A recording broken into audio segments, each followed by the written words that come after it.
Book of Heaven, Volume 8, December 25th, 1908.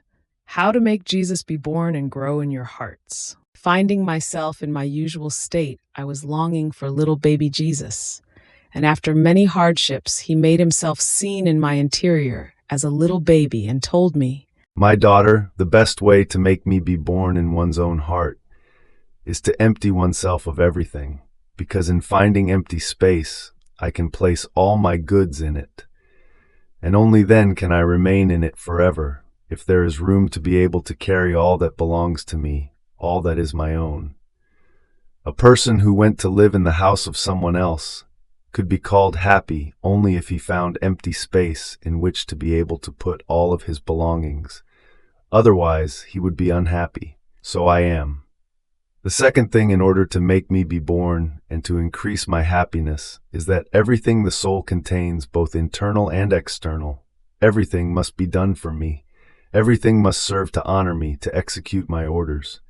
If only one thing, one thought, one word is not for me, I feel unhappy, and while I should be the master, they make me a slave.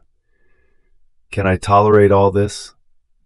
The third one is heroic love, magnified love, love of sacrifice. These three loves make my happiness grow in a marvelous way, because they render the soul capable of works which are superior to her strengths, as she does them with my strength alone.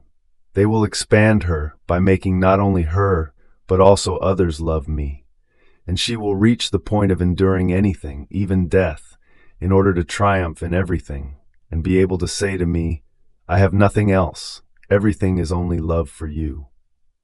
In this way, she will not only make me be born, but will make me grow and will form a beautiful paradise in her heart.